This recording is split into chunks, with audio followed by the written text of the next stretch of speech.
Ha canım.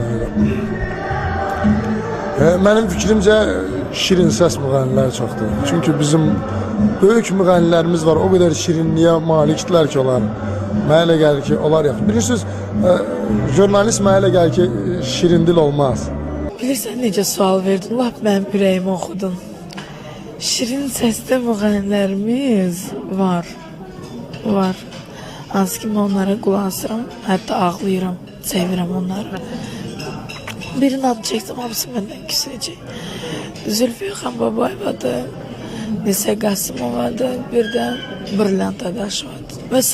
O birlər məndən küsməz. Hamısını sevirəm, hamısını öz yeri var. Amma jurnalistlərimiz də biraz dillərini şirin eləsəydilər, heç olmasa bərabər olsaydılar, laf yaxşı olardı. Eynidirlər. Elə hər ikisi. Şirin dilli jurnalistlərimizin sayı çoxdur. Şirin səsə malik olan müğənnilərimiz də çoxdur. Hər ikisi eynidir, paraleldir. Şirin dilli jurnalistlərimizin sayı azdır. İti qələmli jurnalistlərimizin sayı azdır. Şirin səsli müğənnilərimiz var.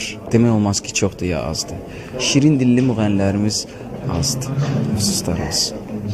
Mən özüm bilmirəm, mən şirin dilliyəm yoxsa yox. Müğənnilərə qalanda mən belə deyərdim, şirin səslisi də var, şirin olmayan da var səsli. Amma jurnalistlərə gələndə şirin dilli olmaqlarından da çox obyektiv olmaqları daha mənim tərəfimdən daha çox istərdim. Lazım deyil ki, şirin dilli olsunlar, obyektiv olsunlar. Acı dilli olsunlar, amma obyektiv olsunlar. Düz desinlər. Acı olsun, amma düz olsun. Şirindir, şirindir, şirin deyərəm. Yatma. Məncə acı dil müxbir çoxdur. Şirin səs müğənni. Şirin səs də belə də gündə bir müğənni çıxır da. Özlərinə görə şirin səs müğənni çoxdur. Şirin yəni tatlı deməkdir. Mən bir dənə tatlı səs tanıyıram, qurban olum. Bizdə var elə. Bir dənə də qızın səsini